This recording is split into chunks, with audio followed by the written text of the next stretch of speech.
The crypto market just had a flash crash, with over $100 billion in crypto market cap wiped out in the past 12 hours. This is crazy, but what happens next? Well, we asked one of the smartest AI available, Google Gemini, and I guarantee the answer shocks you.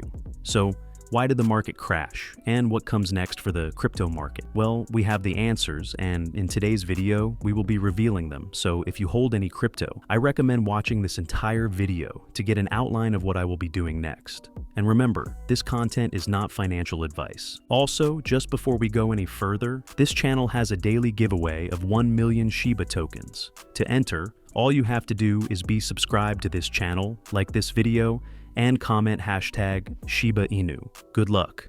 So, why did the crypto market crash? Well, we asked the best AI for news reports, which is Elon Musk's AI Grok, and here is what it had to say. The cryptocurrency market experienced a sharp downturn on January 19th, 2026, shedding over $100 billion in total market capitalization within hours, with Bitcoin dropping around 3% to trade near $92,500, Ethereum falling below $3,200, and XRP crashing to $1.84. This decline was driven by a combination of macroeconomic tensions, over-leveraged trading positions, and lingering regulatory uncertainties, amplified by thin weekend liquidity transitioning into Asian trading sessions. Key triggers for the crash: escalating US-EU trade, tensions over Greenland. The primary catalyst was President Donald Trump's weekend announcement of new 10% tariffs, escalating to 25% by June, on imports from 8 European countries: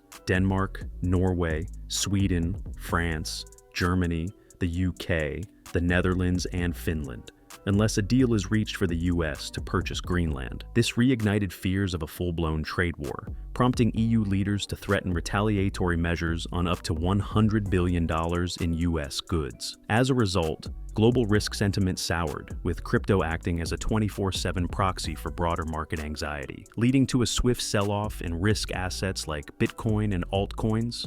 Gold and silver, in contrast, hit new highs as investors fled to safer havens. Massive liquidations from over-leveraged positions. The market's heavy reliance on derivatives exacerbated the drop, with over $800 million in crypto positions liquidated in the past 24 hours, predominantly longs, around 90%. This created a cascading effect, where initial price dips triggered forced selling, further driving down values. Bitcoin's failure to hold above $94,000 over the weekend added to the momentum, as crowded bullish bets unwound rapidly in low liquidity conditions. Regulatory headwinds, adding uncertainty. Coinbase's recent withdrawal of support for the Senate's digital asset market structure, Clarity Act, just before a key hearing, deepened concerns about delayed legislative progress. The bill's provisions, potentially limiting tokenized assets, expanding government oversight on DeFi, weakening CFTC authority, and banning stablecoin yields,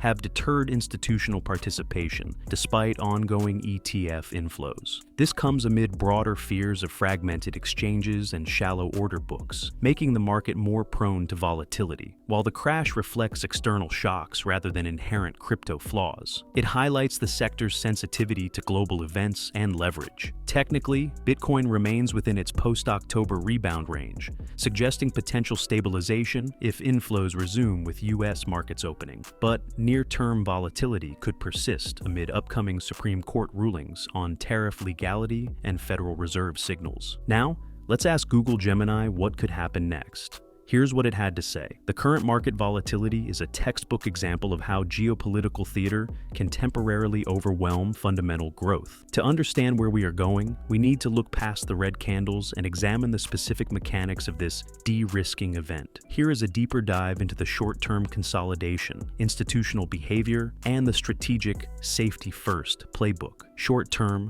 3 to 7 days, the consolidation phase. The market is currently digesting two major shocks: the Greenland-related tariff threats, and the postponement of the Clarity Act, the US crypto market structure bill. The liquidity sweep scenario: while $90,000 is the psychological floor for Bitcoin, order book data shows a heavy cluster of buy orders between $87,000 and $88,500. Do not be surprised if we see a quick wiki drop into this zone to clear out late-long positions before a true recovery begins. The legislative wait, the Senate Banking Committee markup, was delayed after Coinbase withdrew support for the bill in its current form, citing concerns over DeFi restrictions and tokenized equities.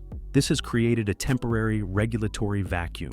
Until a new markup date is set, likely late January, expect price action to remain choppy as the market lacks a clear bullish catalyst from Washington. Momentum pivot. For the bulls to regain control, Bitcoin needs to close a 4-hour candle above $96,500. Until then, we are in a sell the bounce environment. Medium term, 2 to 4 weeks. Institutional dip buying. We are seeing a divergence between retail fear and institutional rebalancing. ETF normalization. After a record-breaking start to 2026, with over $1.7 billion in inflows during the first week of January, the recent outflows, $250 million to $378 million, are being viewed by analysts as normalization rather than an exodus. Institutions like BlackRock, IBIT, are still seeing net positive interest, even as older funds like GBTC see redemptions. The death of the 4-year cycle. We are witnessing the institutionalization of the market. In previous cycles, a 15% drop often led to a 50% crypto winter. In 2026, the presence of spot ETFs and regulated infrastructure acts as a buffer. Expect a slower, U-shaped recovery rather than the vertical, V-shaped bounces seen in 2021 or 2024. Rotation to utility. Interestingly, while BTC and ETH have seen outflows, XRP and Solana ETFs have maintained modest inflows, $38 million and $41 million respectively. This suggests that smart money is rotating into assets with specific infrastructure utility, like XRP's cross-border and insurance models, rather than just betting on the market beta. The safety-first playbook. What to do. In this environment, your greatest enemy is impatience. 1. Distinguish signal from noise. The noise trumps truth. Social posts about 25% tariffs on EU nations. These are political levers that cause high-frequency trading bots to sell. The signal. The underlying technology has not changed. Protocols like Firelight and the expansion of WXRP, wrapped XRP for institutional insurance are still proceeding. If you are a long-term holder, a trade war over Greenland does not change the fact that institutions need secure DeFi rails. 2. Deleverage and position. The wick trap. In a neutral sentiment market, fear and greed at 49, price often moves to where the most liquidations are. If you are using greater than 3 times leverage, you are a target. Key levels to watch.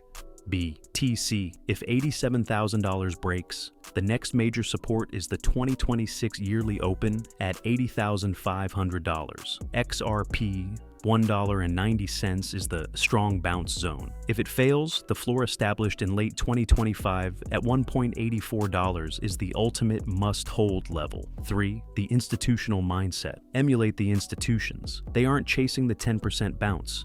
They are looking for security and infrastructure. Focus on assets that offer boring but essential utility, insurance, cross-border settlement, and regulated DeFi, rather than the high-hype farming loops that tend to collapse first during these crashes. Now, we recently asked Google Gemini when it thinks XRP could hit $10,000, and the answer will shock you. Find out the answer by clicking the video on screen now. It's a great video, and the feedback we have had on it is really positive.